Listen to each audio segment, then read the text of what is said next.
The Civil War demoralised the people of the state. The feeling that the state started with an appalling failure.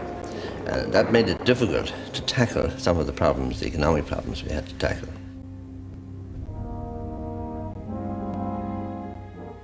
It wasn't in 1931, I think, that Dublin was rebuilt. My first memory of the aftermath of the Civil War is the determination of my mother and my father to extirpate the bitterness of the Civil War. One of the outstanding memories is when we were children of having to ask the children of Common Gael families to our birthday parties. They didn't want to come, and we didn't want to ask them, but we lived in an authoritarian household and we had to ask them. My godmother was Margaret McEntee, and she told me about 30 years ago that Sean was to be my godfather but turned up late.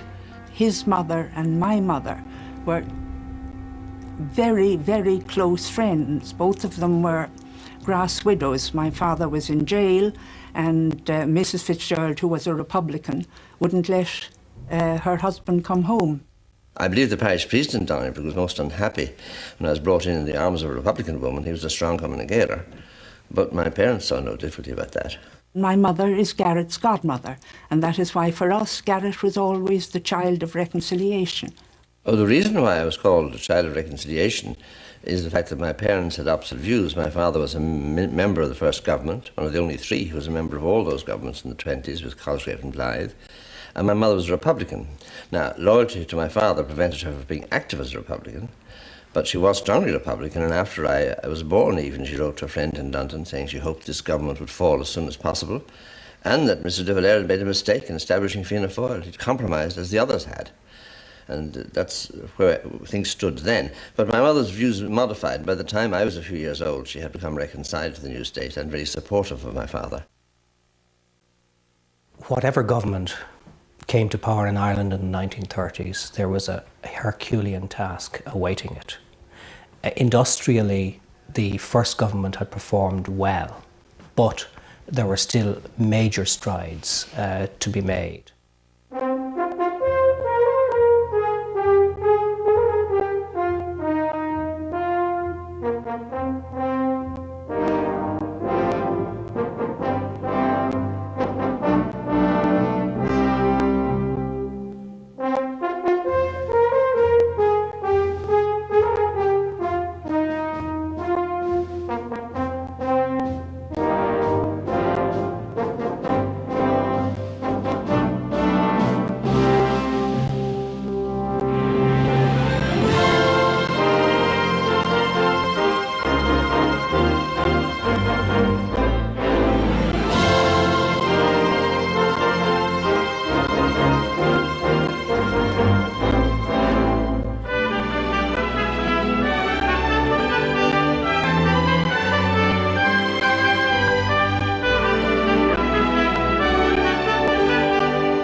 When one looked to the cities, one saw terrible poverty, real poverty, and one saw the need to address these issues with a radical social programme.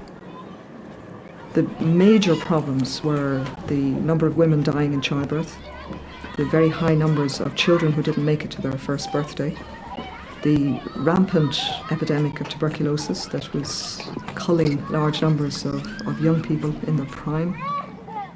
You had enteritis in Dublin and in the country at large. There were 1,000 babies dying from one disease alone, from enteritis alone. There were 600 babies dying every year in Dublin, year after year after year, from enteritis. When one looked west or to rural Ireland, one saw great poverty. One saw that there was a need to redistribute land. If independence was to mean anything, then it would have to mean that the plain people of Ireland were going to benefit from independence. The new government was not so interested, unfortunately, with the economic and social conditions of vast numbers of the population, where life continued after independence to be very similar to that before independence. very extensive poverty, avoidable illness and disease. Diseases such as typhus and tuberculosis were rampant, denied by many, but rampant in many counties such as Mayo and Galway and Clare, Kerry, Donegal. The houses were dreadful, thatched houses. What Merriman Bohan Ganat Consion. A bucket on a broken chair, and that was water. And the woman had to go to the well and put the bucket there. She made her own bread, and some of them had a pig and killed it, and that was their meat for the year. They got sick. My father couldn't find it in his heart to charge them for his visits. And I remember my mother saying, I heard him saying one day, would you even take the money they offer you? But they were so poor, he couldn't take money from them.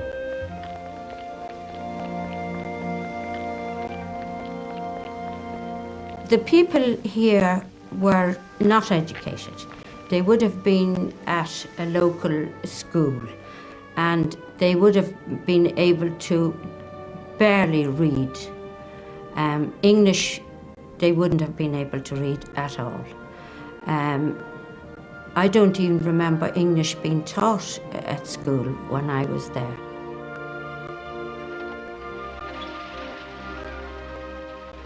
I don't remember money being transferred at all in the shops.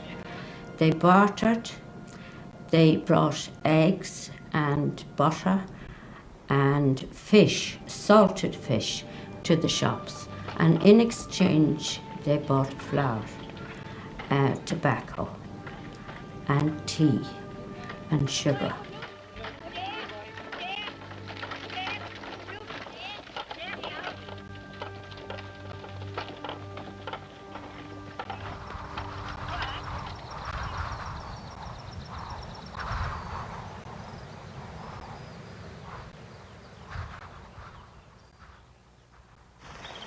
The ideal Ireland that we would have, the Ireland that we dreamed of, would be the home of a people who valued material wealth only as a basis for right living.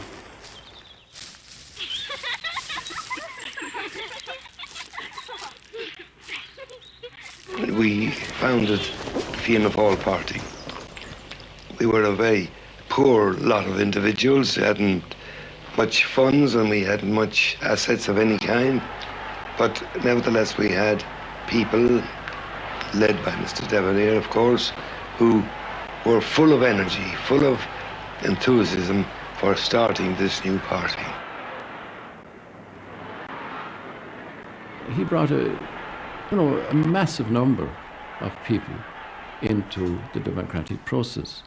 Whatever you blame Civil War on Dave or people around him, the fact was he did lead these people into Fianna Fáil. And I remember one time speaking at a dinner, I said that was the most important thing that De Valera did. In fact, Dave didn't build a party, as I understand it. Dev certainly was the great focus for the emotions and the feeling of the people, which transferred itself into the political organisation that was Fianna Fáil. But as far as I can ascertain, it was in a mass, and a few of the others around him, like Jim Ryan and Jerry Boland and people like that, they actually built the great national organisation, the political structure that was Fianna Fáil. And I remember Vivian De Valera, that's Dev's eldest son, he and I were very friendly later on in life, in the Dáil and that. And I remember him telling me that he remembered Sean Lemass coming out one evening out to Cross Avenue, where Dev lived, to put to Dev the idea of founding a new political organisation called Fianna Fáil. De Valera's Fianna Fáil was made up of a lot of different people. It was a very brilliant political party. And at that time, it tended to be derived from the ruins of the old IRA. Young men and women who had been stalwarts of the IRA or Cumann na mBan came over into Fianna Fáil under the aegis of De Valera, because De Valera could persuade them. And it formed an enormously loyal, organisation with an extraordinary internal solidarity. It appealed to me, well, I suppose my family, and I married a family that were Republican and all Fianna Fáil. It appealed to me personally because it was the ordinary person and the worker and the small farmer and the people that their feet never seemed to leave the ground that elected Fianna Fáil into the Dáil. There was a great class element, of course, because Common Gael were the party of property, the brains, if you remember, and property of the country. Fianna Fáil were genuinely the party of the landless men. They were the party of the farm labourers. A David going home from the fair with the cattle he couldn't sell, and someone shouted at him, "That's what you get for voting for De Valera." And he hit the beast with his stick and said, "And we'll vote for him again, be japers." So there was a commitment. They took the sacrifice. All their organisation was made from the grassroots. And I think an organisation like that from the grassroots, you can't beat it. It is real democracy. When I joined it, it was a very well organised, countrywide, efficient political organisation. You could even use the word machine, I suppose. It was represented in every parish in Ireland. There were different people, seemingly. You could almost know by their faces which was which. You certainly know by the newspaper they bought. De Valera, naturally you can see now the reason for it. He had to start his own paper. Fine Gael, I think James Dillon used to make a great thing of describing in the Irish press as the Pravda of Ireland, but there were two ways of looking at it, but they certainly bought, the Irish people bought, and most of them, the really committed Fianna Fáil people would only buy the Irish press. To me, it was the most important thing in my life. And I'm sure I married Derry 21 years my senior, and had he not been Fianna Fáil, I would go so far as to say I would not have married him. They were, I suppose, had no great tolerance for anybody that was against this vision of what they wanted. And they were effective. They were successful. They loved the meetings. They loved the business of carrying on the organisation, and they certainly loved elections. They just dropped the plough when an election came. They gave their car voluntarily. They went out canvassing. Everything stopped to make sure of election victory, all in their own area.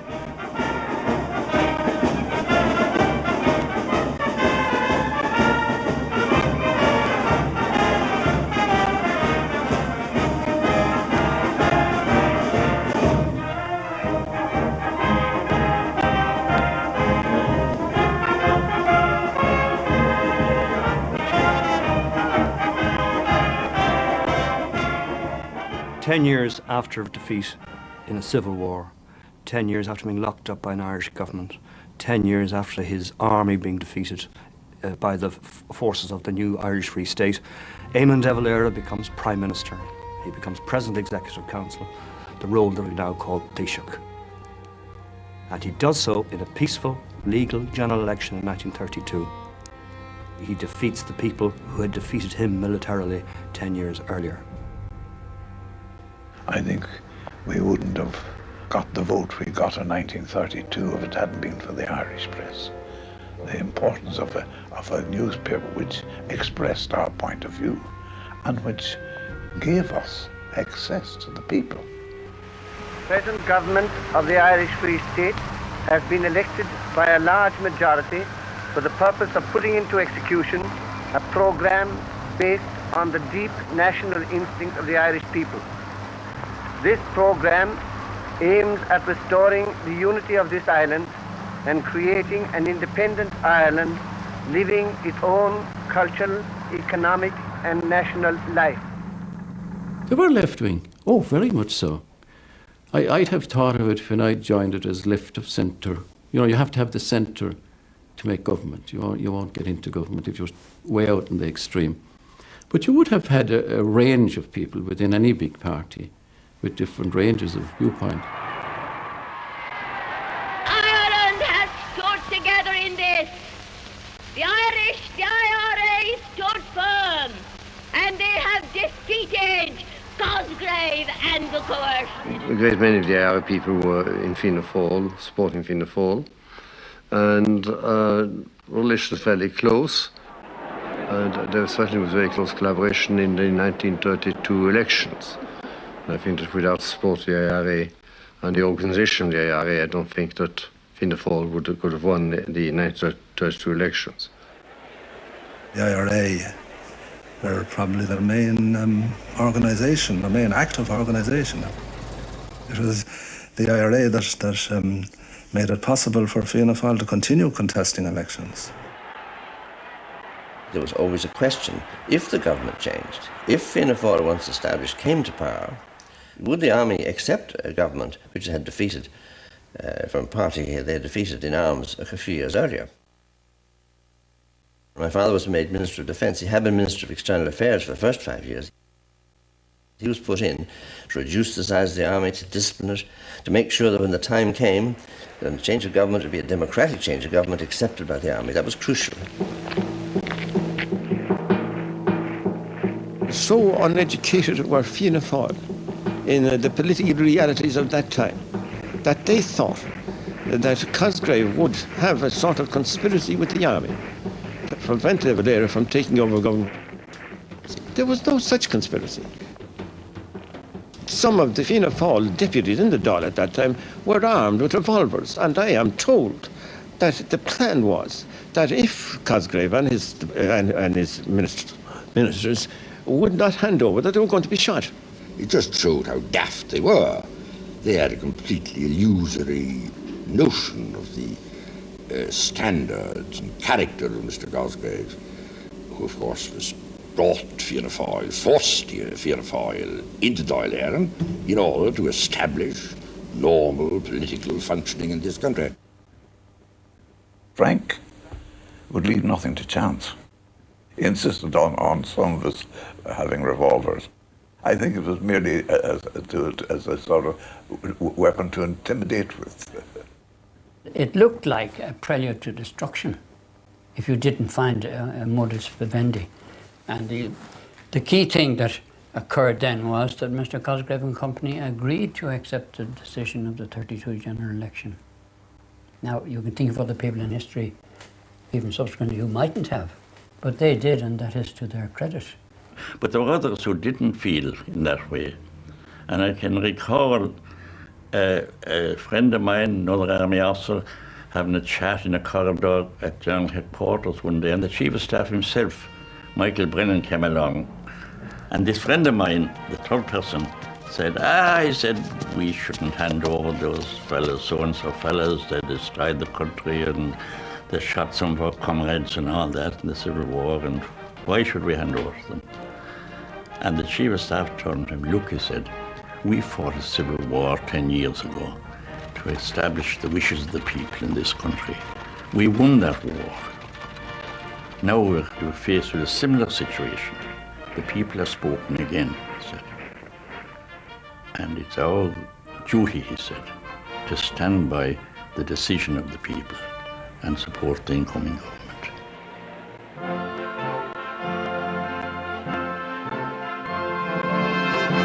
One officer says to the other when they see Frank Aiken, who was Dev's new Minister for Defence, coming into Parkgate Street in 1932, he says, do we salute him or do we shoot him? They salute him. Actually, while Mr. De Valera was departed for the Park to interview the then Governor General to have his position as President of the Executive Council ratified, Mr. Cosgrave, the late John Marks O'Sullivan and I were playing cards up in a small room at the top of Leinster House. W.T. Cosgrave, he appeared, not to be intellectually brilliant, but he had a great degree of intelligence and shrewdness. And we owe, I think, a great deal to him for the manner in which he relinquished office in 1932. He had no interest other than serving the people and was totally devoid of self-interest.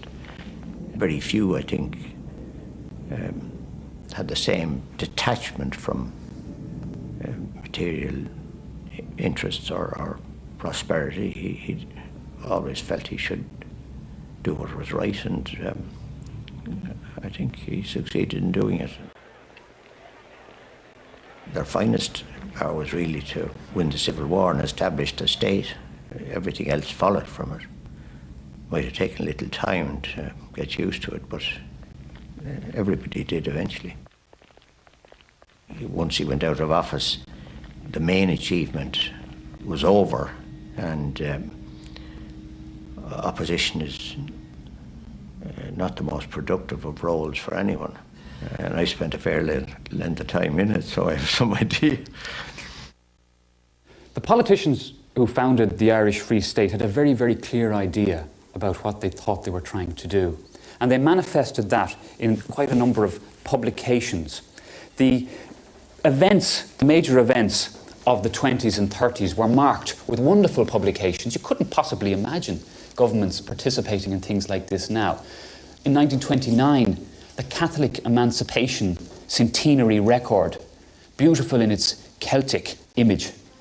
And we are reminded constantly that where we want to get back to is before the Normans arrive in 1100 and from 1922 on.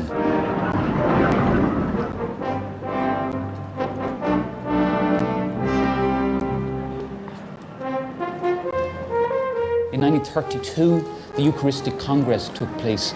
This is an extraordinary book, the Eucharistic Congress Pictorial Record, with wonderful images of, for example, the round tower constructed at Dame Street. Things that people completely forgot about are the Irish Air Corps flying in cross formation over Kingstown Harbour as the papal legate came in his ship.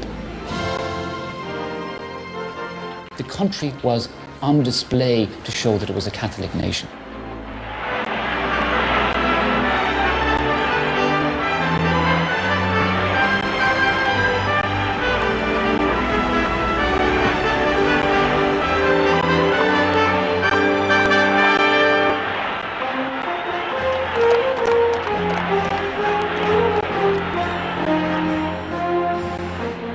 I remember it with a certain feeling of regret that I wasn't considered old enough to be taken to Dublin. The whole countryside went to Dublin, and going to Dublin in those days from even semi-remote parts of the countryside was quite an achievement. It brought real pride to everybody, I think. Pride, first of all, that we could actually manage such a thing. I think that was very widely felt, you know. The pride in the sheer physical organization of it. It showed that we could run affairs, you know. And that is terribly important, I think, to any people who are conscious of an ethnic or cultural unity and who set themselves out to become a state.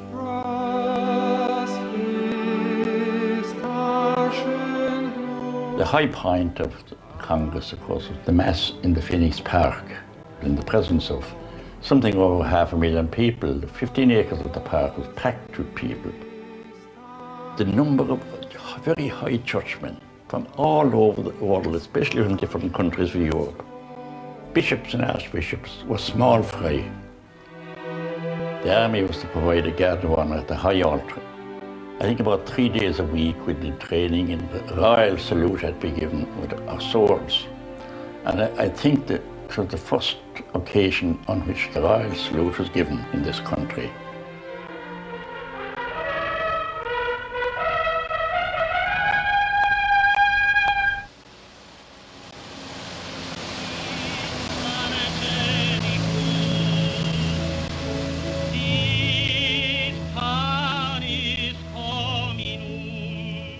I remember John McCormick was immediately behind me.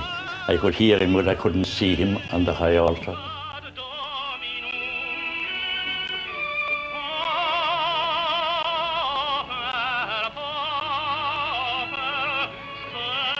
John McCormick at that time was a world-renowned singer. Everyone knew of him and had heard him.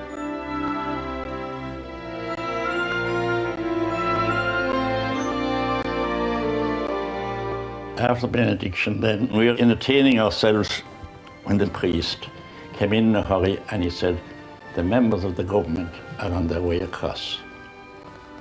So this was unexpected, and it was an embarrassing occasion because the Civil War had ended and some of them had been fighting against them.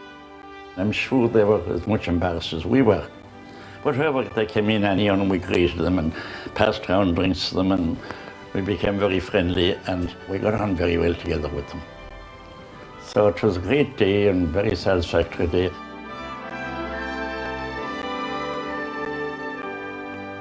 It was the biggest guard of honour that was ever given for any affair in the history of the state. Mr. De Valera in our house was regarded always with enormous respect, but also with enormous affection. And that affection carried over to my generation. We got in these elections the biggest vote that was cast since the Free State was established. The biggest vote that was cast for any single party was of such... De Valera was a political leader who did not need to be asked twice to go on the international stage. And in the 1930s, he enjoyed enormous publicity, international and national, by going to Geneva to the League of Nations, by playing an important personal role in the development of the League of Nations, and then in turn by broadcasting from Geneva back to Ireland in order to reinforce the image of De Valera as being an international statesman. Ladies and gentlemen, in my capacity as President of the Council, I have the honour to declare open the 13th ordinary... And he always emphasised the need to end partition, the need to restore the Irish language, the need to develop Ireland economically and industrially, and the need to develop a proper social policy. These were, in essence, what Fianna Fáil stood for. They were getting grants, and they could see ahead that life was not going to be as hard for them. There was the stone breaking relief scheme, and the women carried the stone to the men who sat on the side of the road breaking up the stones.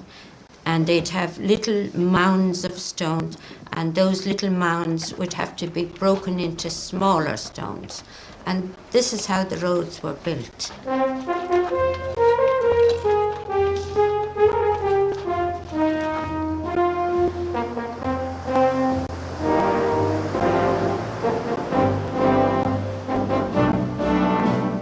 Fianna Fáil was imbued by a desire to move forward in a uniquely Irish way, to bring into play Irish economic resources, and to do so they had to insulate themselves from global influences which were dominating the Irish economy and forcing us to stay in the pattern of an agrarian economy.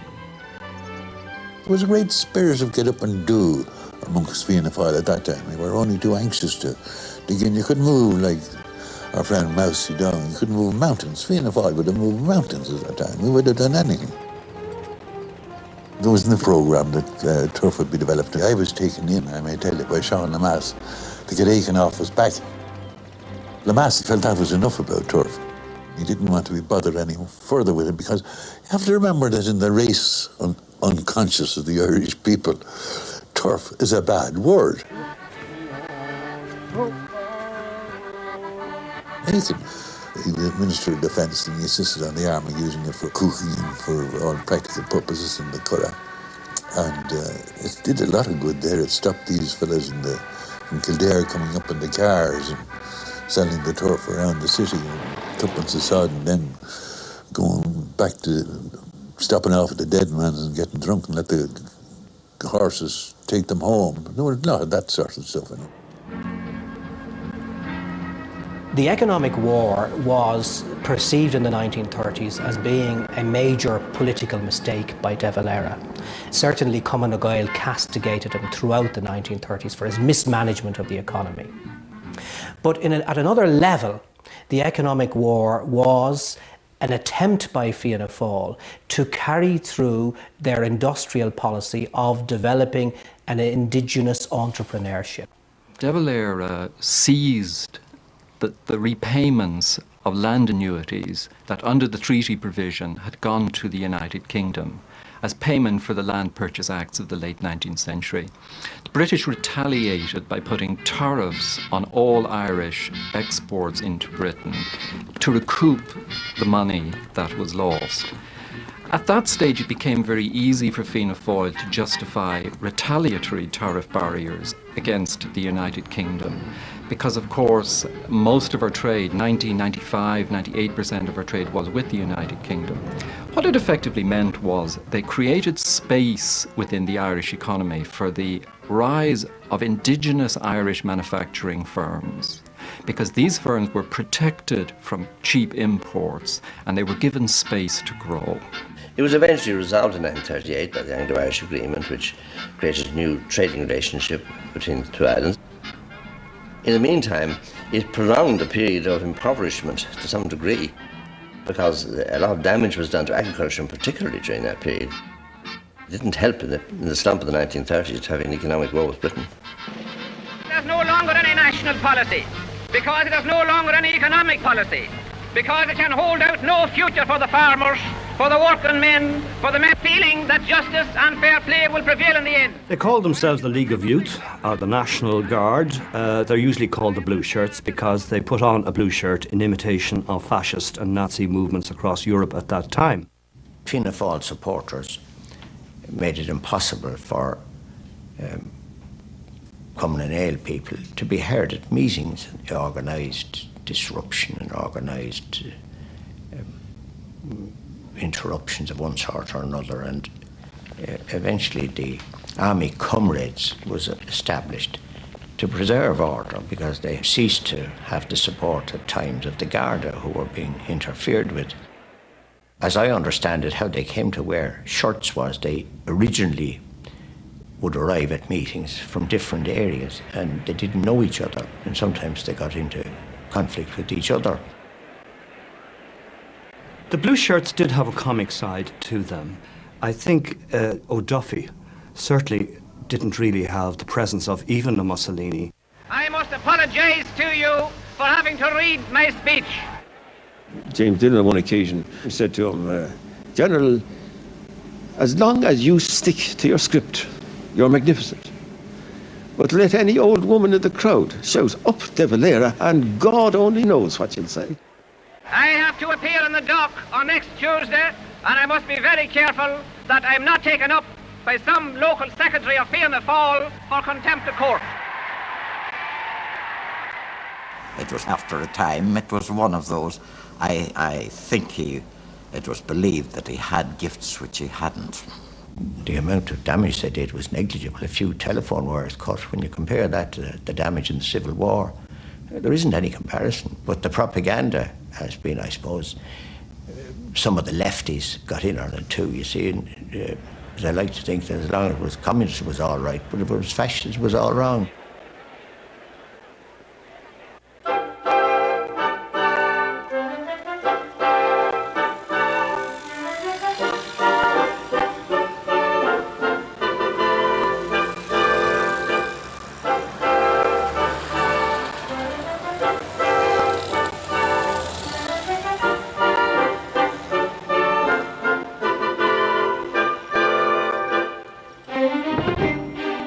I remember Mr. De Valera's visit to Trinity.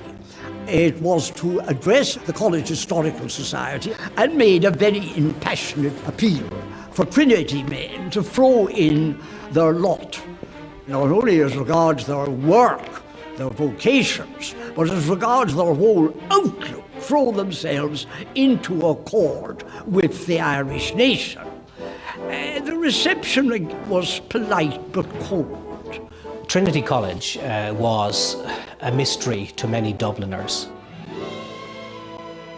Many Dubliners would have gone around Trinity rather than through it because Trinity was seen very much as an alien presence in a free state.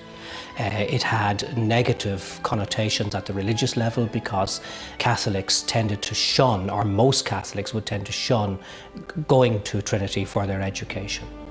And it was also seen to be identified with perhaps Protestant economic interests in the city. Now, I know this is overstatement or intended to be somewhat cliched, but I'm talking about perceptions in the 1930s. Trinity, I mean, among my contemporaries, a great many came from ex-unionist homes. Needless to say, the younger generation, as is usual, were rather critical sometimes of their parents' attitude. But the bulk of college, I think, would still, on occasion, sing God Save the King. And I remember in the college baths, there would be a competition in the morning between those who sang God Save the King, not always very harmoniously. I myself, for example, am tone deaf, and those who sang the soldier's song. The former managed to drown the latter. It was gradually, quietly dropped as those who were old stage, dyed-in-the-wool conservatives passed from the scene and newer people came on. But it was symptomatic of a certain divided loyalties, a certain malaise in the college.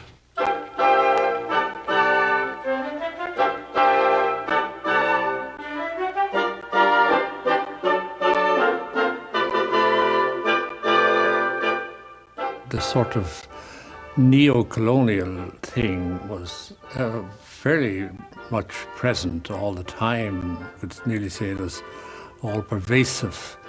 A lot of the institutions were still royal, and they were a lot of them clung diligently to that royal prefix. And to a lot of them, a lot of people, even in my time growing up in that, they still looked to Britain, London, as sort of their second home, maybe. Certainly a very important place, very important thing in their lives. I think it's hard to find anyone, except one went perhaps to a very remote corner in the very far west, who's not an Anglo-Irishman in the sense that some elements in his thinking and usually in his reading are not part of the general British heritage, to which, of course, the south of Ireland has greatly contributed. De Valera said, it's a good term, Anglo-Irish. It's a good description, and you've inherited a proud tradition.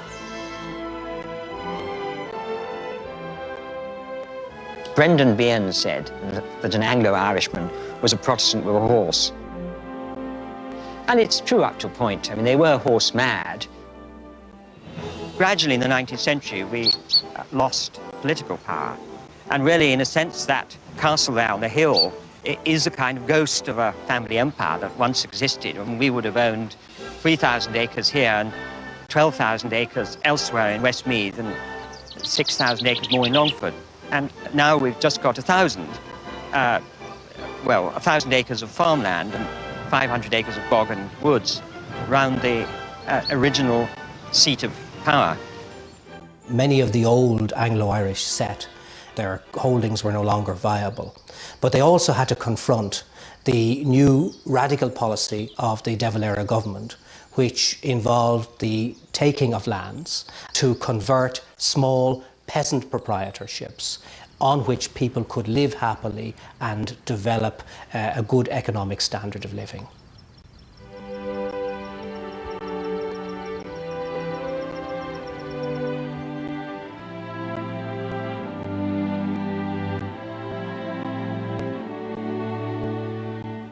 I confine myself to the reality as it was, and the fact that the overwhelming majority of the people in the 26 counties of Ireland were Catholic, and therefore the whole idiom was one of Catholicism, and the atmosphere, if you like, was a Catholic atmosphere. The education was the Christian Brothers mainly, as far as I was concerned, was a Catholic education. So that was a fact of life. I believe that any party, Cumann Gael, Fianna Fáil, starting out in Ireland, would have to find some approval from the Catholic Church, because 95% of the people are Catholic, But it's not just that, it's that the Catholic Church had produced very dominant figures. And the early days of Sinn Féin, they felt the need to get some support from such dominant figures. The Catholic Church was powerful because no great influence in the country wanted in any way to contradict the Church in its, say, moral code and all the rest. I'm not sure that the Catholic Church was powerful in the sense that it intervened in politics or that it played any major political role. In Ireland, it was a power base, but it was an independent power base and it was based on consent. In that sense, it was. Some of us with memories of bishops of the past may find this a difficult word, but it was democratic. So the Irish bishop, because of his different background, he found it much easier to invoke authority. Of course, again, that power is going to come to be questioned with the setting up.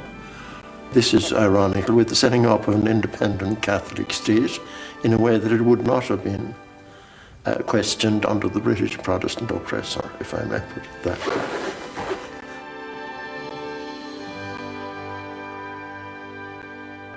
John Charles McQuaid was a very special person in many ways. An intellectual by Irish standards. He was well educated, had taught in Blackrock. He was a Holy Ghost father. He was an unusual choice for a post of Archbishop of Dublin. Normally they came from the diocesan clergy. He operated in an environment which did not question the right of an archbishop to pronounce on matters of education, of morality, of social policy.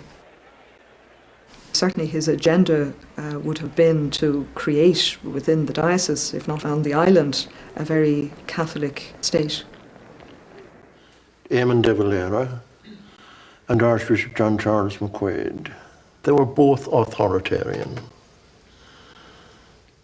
Do you remember one of them was reputed to have looked into his heart and known what the Irish people needed?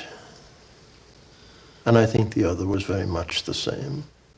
And that is the central thing that bound them together. They were figures of authority, figures of power. I think he had probably a good deal less political power under De Valera than he would have had under, say, Mr. Costello. Now, naturally, one being an Irish ecclesiastic and the other being an Irish statesman, there are places, there are occasions when one will have to get his way and the other will not get his way. But they were both very big people, you know, and by and large they could handle that without unpleasantness. Well, the reality was that all our politicians, virtually in the first 40 years of the state, 30 years of the state anyway, were clericalist in the sense that they accepted the special role for the Catholic Church. They felt they had to be guided by the Catholic Church, which was the church they belonged to, in their policies. And that was true of De Valera as it was of Fine Gael and Fine Gael leaders. So when De Valera came to bring in the Constitution in 1937, he felt he could only bring in a new constitution if he didn't have opposition from the Catholic Church as well as the Fine Gael. He couldn't defeat both, he felt. Mr. De Valera consulted Dr. McQuaid in the early drafts. However, there was an important difference of opinion between the two men. Dr. McQuaid would have liked the position of the Catholic Church in Ireland to have been recognised as an established church, and argued for that in the early drafts of the Constitution. He felt he had to make concessions there. De Valera tried to ensure was that the concessions were not ones that made us a Catholic state in any constitutional sense, and he managed to secure the neutrality of the Church by putting in certain phrases and the provision for divorce. So the compromise in the Constitution was recognition of the special position of the Catholic Church, but It also recognised the position of the other churches, and this was something which Dr. McQuaid would have preferred not to have included in the Constitution. And managed to well win the referendum on the Constitution on that basis. He wouldn't be unique among archbishops in enjoying the inside track. Overall, the Constitution was a good day's work. First of all, it did solidify support for the state and marginalised the IRA by giving us a constitution which we could see as our own, not something that had been imposed on us. That was important, I suppose, in retrospect.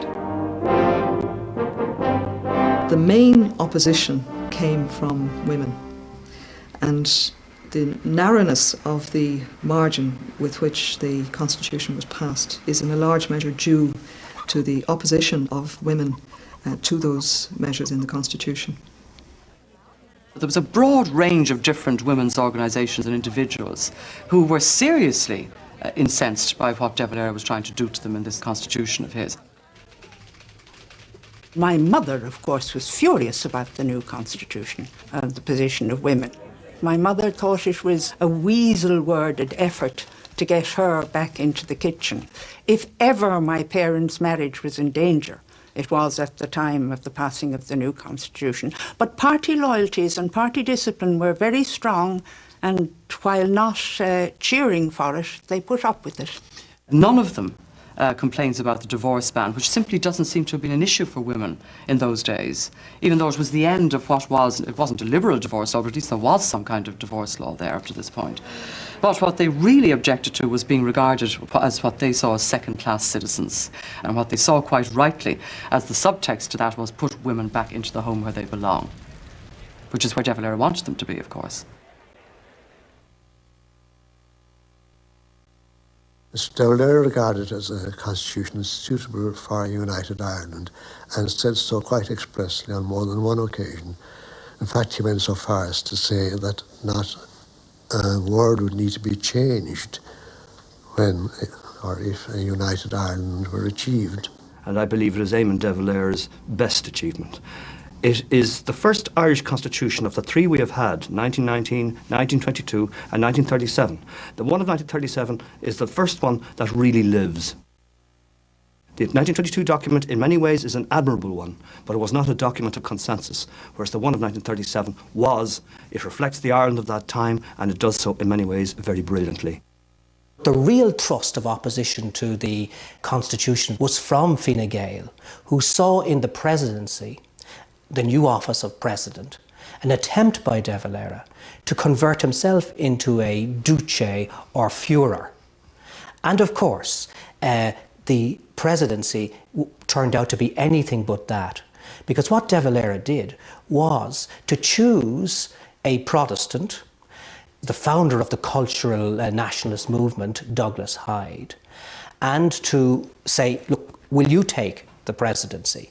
And when Douglas Hyde was asked to take over the presidency, there was a delegation went down to meet him in French Park, where he lived in Roscommon.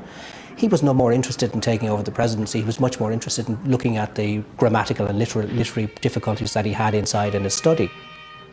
Fianna Fáil produced a list, and Fine Gael produced a list, and neither list was acceptable, and our people had a second list, and on that list was Douglas Hyde, and that was how he came to be accepted.